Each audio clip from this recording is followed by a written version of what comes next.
What's up, you guys? I hope you guys are all safe, happy, and doing well. Just wanted to pop on and let you guys know that the next few games I'm going to be uploading are all from a tournament that I played in a couple weeks ago. So, a funny thing happened before this tournament started. I don't know how many of you use the Transition Zone app on your phones to track your collection and build teams. It's a great app. I really like it. I sit here and just build teams when I'm bored.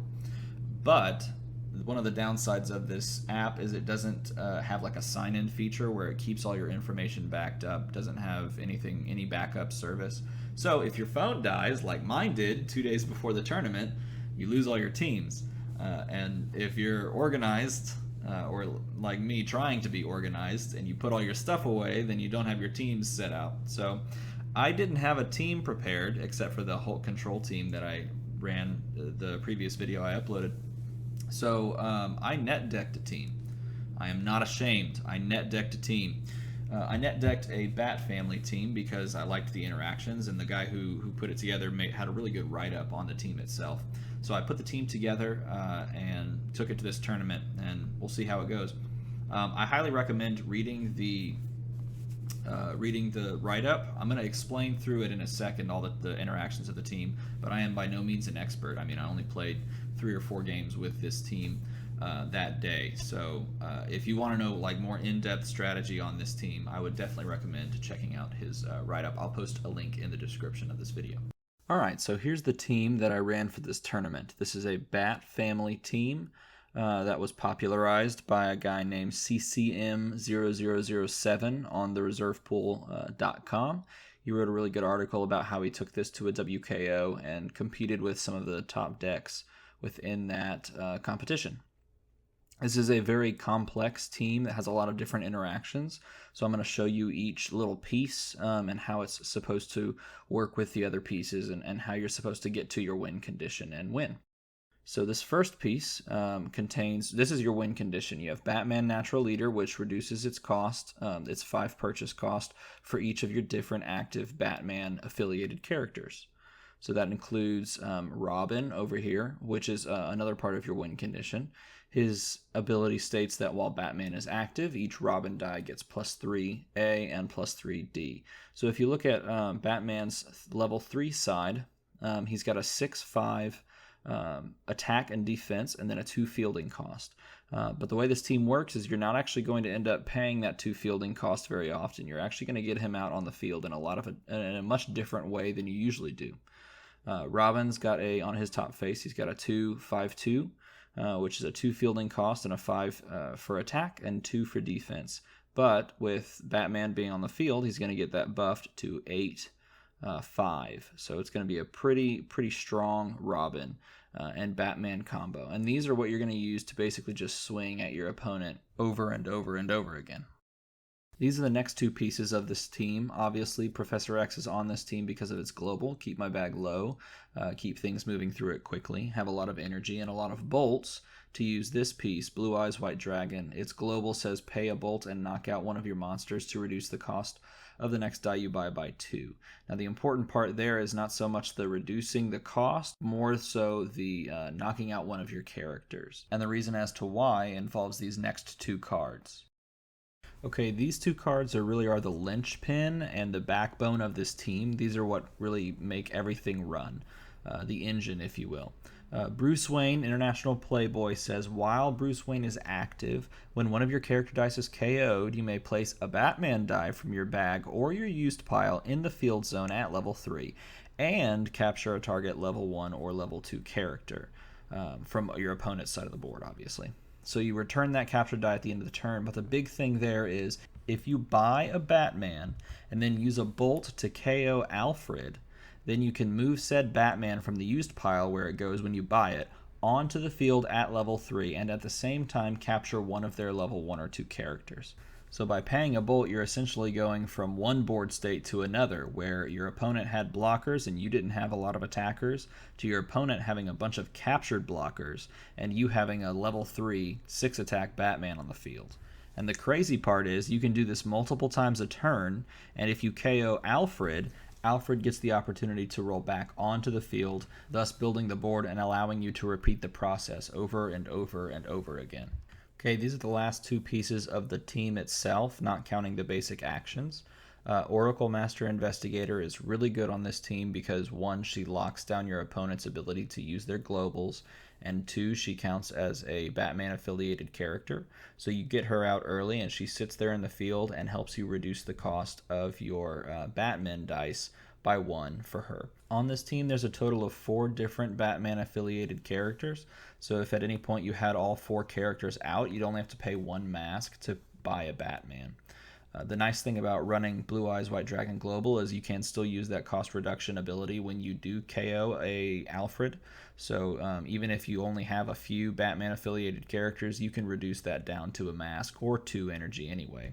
So you're going to be able to use that buy and then field ability multiple times. It's going to be pretty easy. It's really crazy. Doom Caliber Knight is on this team for his global. CCM made a really good point in his article, and I'd recommend checking it out. I'll put a link in the description of this video. The reasoning why he put Doom Caliber Knight on here is because if he has 1 or maybe 2 big moments where he's going to have this giant swing and then he's going to attack in with these Batmen, that he doesn't want anything stopped by globals or anything like that, that he wants his swing to go through. So he put Doom Caliber on here. You can toy around with some other things in this position, in this slot for this team. I went ahead and left it though, just because I wanted to see how this team performed as he created it. Okay, these are the basic actions. We have Dark Avenger on the left. It's a 2-cost action that says deal 1 damage to target player or character die. If you have an active Batman character, instead deal 2 damage. And it comes with a global that says pay a bolt once during your turn, deal 1 damage to target player if you have no character dice in the field zone. So it has some utility with the Batman character, most likely not for your opponent. This is a really important feature. Vigilante Justice is a really cool one. That's one that is a 3-cost, and it says when one of your character dice is KO'd this turn, KO target opposing non-Batman die. So that can combo really well with the Blue Eyes Global and the Alfred KO ability. So you put all that together, you can basically wipe their board very easily. KO your Alfred so he comes back, put in Batman dice on the field, and then just swing in over and over and over again. It should only take a couple of tries to do so. So that's the team. There's a lot of things that you have to think through and manage. It's very combo heavy. You have to know what you're supposed to do when. It's very challenging to pilot. That's one of the things that kind of drew me to it, is I'd like to learn how to pilot something that has a lot of these interactions. I didn't do the best job of it, but let's go to the games and see how it goes. Okay, so here we go with game number 1. I go ahead and start as I rolled higher on the d20 that we rolled before I started recording. Pick up 2 sidekicks, which is pretty poor on this first roll because I'd like to have PXG and pick up an Alfred. Those sidekicks come right back, so that's a really poor first roll. Doesn't get me the ability to PXG, but I am going to buy an Alfred here. Pay the shield and the question mark to pick up an Alfred. My options are between Alfred and nothing, so obviously I'm going to buy the Alfred. I guess I could purchase the Dark Avenger basic action. Here's my opponent's team. My opponent is running an Avengers team. I have Nick Fury patched down there, but he actually is running the Nick Fury. That is the 2-cost, and it allows him to field all Avengers for free. So it's not actually that 4-cost one. He's got a Giant Man on this team, which is a really cool die because it's got a 1-1 side, a 4-4 side, and a 7-7 side. So for 4 energy, you can essentially have a bunch of 7-7s if you can roll them. His turn begins. He's going to roll up his dice. He's got a roll I would rather have. I'll take that roll over the one that I got. So he's got 4 energy. He's got a lot of different... He could literally buy anything 4-cost or below with that energy. He's going to purchase a Giant Man. And he's going to end his turn. So that begins my turn. I'll pull the 4 sidekicks from my bag. Shake those up and roll them. I get 2 more sidekicks to come out. That is a bad follow-up to the first turn. So re-roll those. One of them stays. So I at least have blockers. At least have chump blockers, and I have the ability to ping any of those or KO them and pay a bolt to reduce the cost of something with my Blue Eyes that I brought. I'm going to go ahead and PXG on my own turn because the dice were already in used from last turn. And I end my turn passing over to my opponent, who's going to roll up 4 more. He's got 2 sidekicks now. See if he chooses to keep those. It looks like he's going to re-roll those. And gets 4 energy total, 2 masks, question mark, and a bolt. So he could pick up that. He could pick up the Nick Fury that he has over there, but it looks like he's going to pay 4, and he's going to pick up another Giant Man. So he's really hedging his bets on that die that has that 7/7 side. It's a really cool stat line for that character, and it's thematically appropriate, obviously. So I pull the 2 Alfreds that I've purchased. One of them rolls up, which is good. My goal here this turn is to pick up that Bruce Wayne so that I can get this combo started.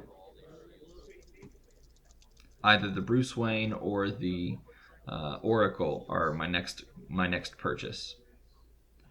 Rerolled the Alfred. It did not come up, but it stayed on its 2 shield face, which will allow me to pay 2 energy along with KOing a sidekick to pick up one of those Bruce Wayne dies.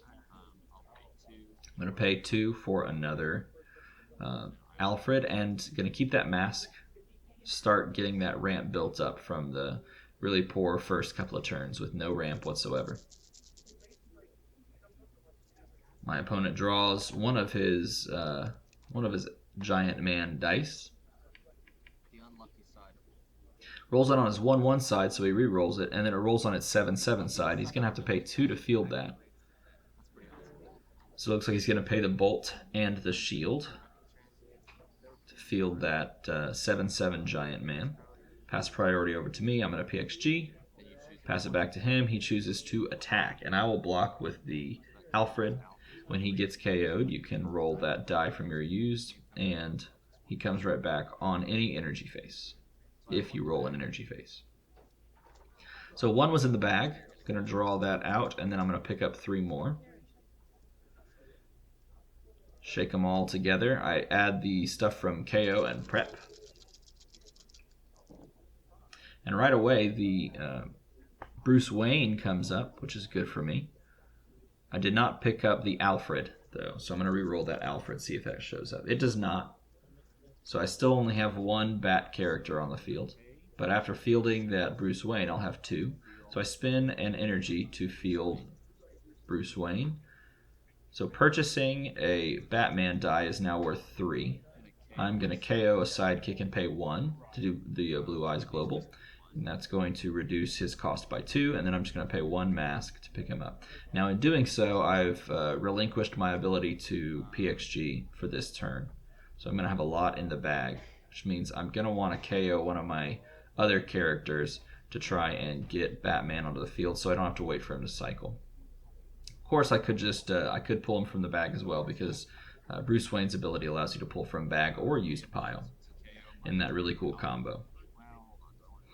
So here's an interesting interaction. Here's my first use of the combo.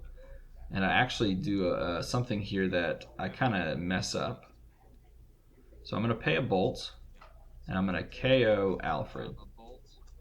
So when he's KO'd, I should re-roll a die from my used pile, see if he comes back on the field. I forget to do so. But in any case, I put the Batman in level 3 out on the field, but I can't capture one of his characters, so I should technically have captured my own pawn, my own sidekick, because you have to capture a character if you choose to put Batman on the field. So if I were to attack here, I can't actually attack with that sidekick because it has to be captured right now.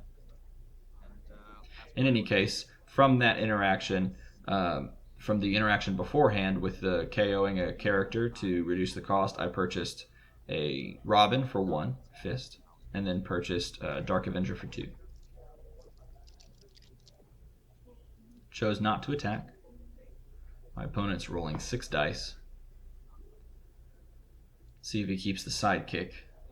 Blockers might be a good thing for him right now, but he chooses to re-roll it. So he pays 2 for his Nick Fury, and when he gets that out on the field, he's not going to have to pay any fielding cost. for any of his characters, because all of his characters except for Storm, it would appear, are all Avengers affiliated. So he passes over to me, no attacks. I draw 4 from the bag. This is another shot for my Alfred to actually roll here. Both of them come up, which is good. So if I field one of those Alfreds, then I'll have 3 Bat characters out on the field.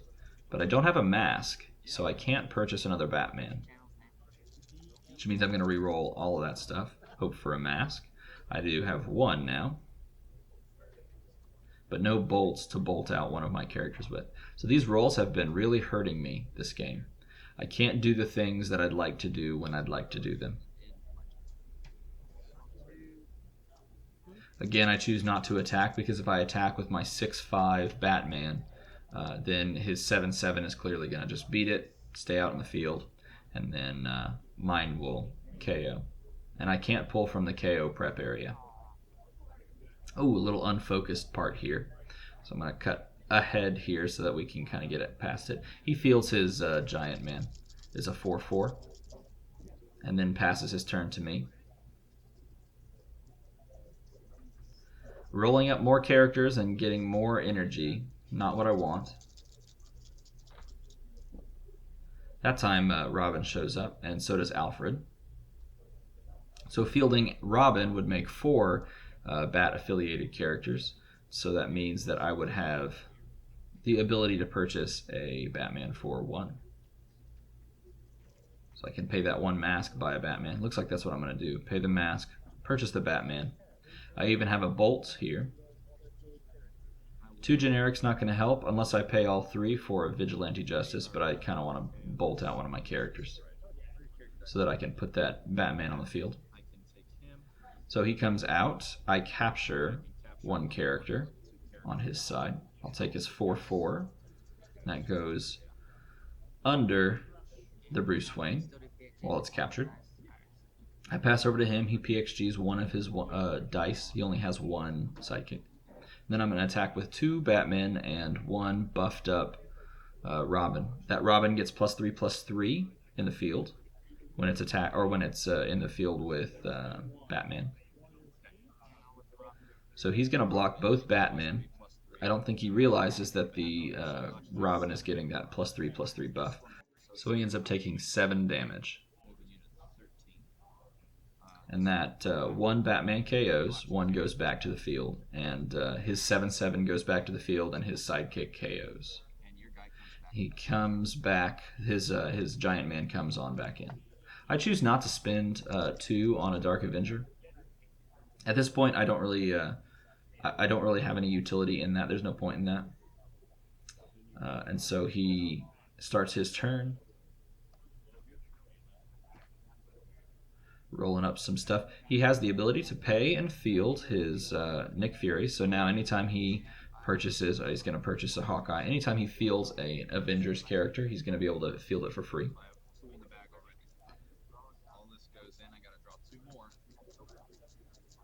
So I pull 2 from my bag, 2 masks, and I pull 2 more. Going back to why I didn't purchase a Dark Avenger. It does do 2 damage while I have a Batman character on the field, and that's all well and good, but I think it just kind of slows me down when it comes to needing bolts and needing masks.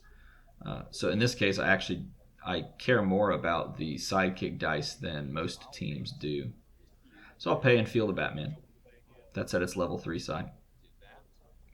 Field a sidekick.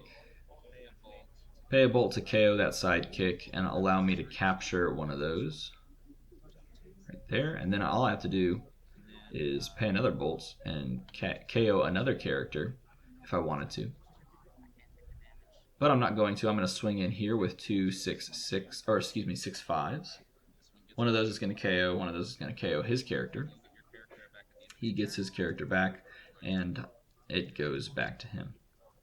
So we're not seeing the full brunt of this team because he's got a large character out so early. That being said, the combo is actually working fairly well so far. So he is assigning his damage of that side onto my Bruce Wayne, because that's Hawkeye's ability.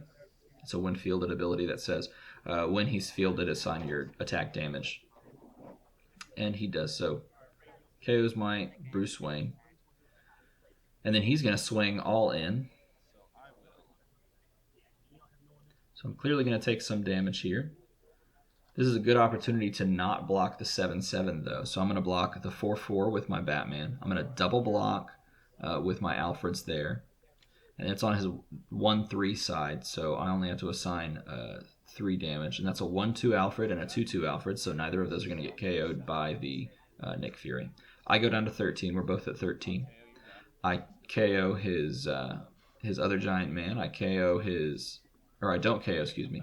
I don't KO his Hawkeye, but I do assign enough damage to KO his Nick Fury. And those come back. So I have board advantage now. Now all I need to do is land that Batman, land that Alfred, or excuse me, the Bruce Wayne, and that pulling that Robin really helps. Rolls the Robin, rolls the Batman, roll the Bruce Wayne, and that should be game right there. So I pay all of that energy to field everything, and then all I got to do is pass priority and swing out. So him choosing to attack that last turn was actually his undoing because I had enough blockers. So at the end of the first game, I am 1-0. Team didn't go as well as I think it should have because I just had some really poor rolls pretty much all the way through. But the combo is so good and so powerful that I was able to kind of sneak in there or overpower him over time. Thanks for watching, and I'll see you guys in game number 2.